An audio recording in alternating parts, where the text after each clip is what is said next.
आज पनि यहाँहरूलाई हार्दिक स्वागत गर्न चाहन्छु मेरो सन् 2025 को सफाई अभियानमा।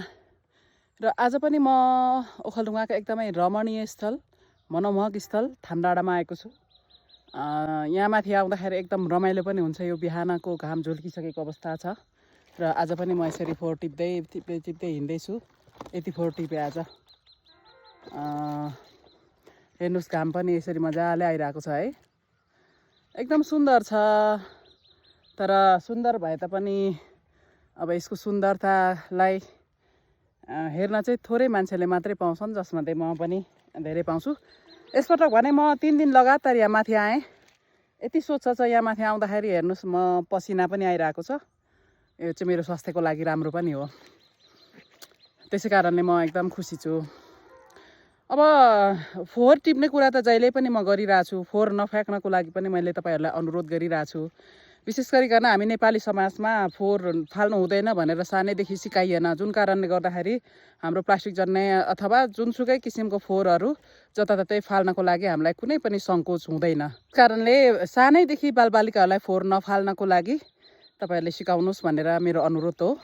हिजो मैले सामाजिक सञ्जालमा एउटा कथा भेटेको थिएँ। कथा भन्दा पनि अहिलेको परिघटनाहरू सँग मिल्दोजुल्दो। सायद तपाईँहरूले पनि कतिजनाले पाउनुभयो होला। तर नपाउनु हुनेको लागि म बताउन चाहन्छु। एक दम्पतिको 2 छोरा हुन्छन् र केही छोरीहरू पनि हुन्छन्। अनि उनीहरू सबैजना विदेश, एकजना छोरा अमेरिकामा अनि एकजना छोरा चाहिँ जापानमा हुन्छ। अनि छोरीहरू पनि प्राय विदेशमै हुन्छन्। अनि आमा चाहिँ एकदमै बिरामी हुनुहुन्छ, अस्पताल लगेको हुन्छ र अन्तिम अवस्था हुन्छ। अनि बुवाले चाहिँ अमेरिकाको छोरालाई फोन गरेर भन्नुहुन्छ, तेरो आमाको अन्तिम अवस्था भएको छ छोरा, त एकपटक तेरो आमाको मुहार हेर्न आइज भनेर बुवाले भन्छ।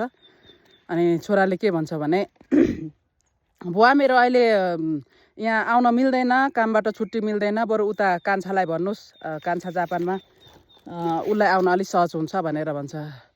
छोरा, अब तेरो आमा चाहिँ बिरामी छ, अन्तिम अवस्थामा छ, अब तेरो दाइ आउन पाउँदैन रे, अनि त भए पनि आइज एकपटक तेरो आमाको मुहार हेर भन्दाखेरि चाहिँ, बुवा अहिले मेरो कामबाट छुट्टी मिल्दैन, बरु म खर्च पठाइदिन्छु आमाको अन्तिम संस्कारको लागि, म आउनु त पछि आइहाल्छु नि भनेर भन्छ। अनि फोन कटाउँछ। बुवा एकदम धुरु रुन्छ। अनि यो अहिलेको परिदृश्य हो।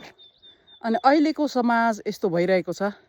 हामीलाई कस्तो लाग्छ भन्दाखेरि आफ्नो छोराछोरी अमेरिका, अस्ट्रेलिया कतै छ भने चाहिँ हामीलाई, आमा बुवालाई पनि गर्वका साथ, ओहो मेरो छोराछोरी त एकदम ठुलो देशमा छ भन्ने पर्छ। तर वास्तविकता उनीहरूको पीडा चाहिँ के छ भन्दाखेरि छोराछोरीसँग हुन नपाउनु र त्यो अन्तिम अवस्थामा पनि छोराछोरी देख्न नपाउनु चाहिँ अहिलेको बुवा आमाको विडम्बना छ। एकदम दुःखद परिघटनाहरू छन्। अनि काम पैसाको कारणले गर्दाखेरि अहिले मानवता पनि हराउँदै गएको हो कि भन्ने खालको मलाई महसुस भइरहेको छ। सो यो कथा सुन्नु भएको लागि धेरै धेरै धन्यवाद। मेरो भिडियो हेरिदिनु भएको लागि पनि धन्यवाद भन्छु। र विशेष गरिकन मेरो टिकटक र फेसबुकलाई फलो गरिदिनु होला र मेरो युट्युब च्यानललाई सब्सक्राइब गर्न नभुल्नु होला।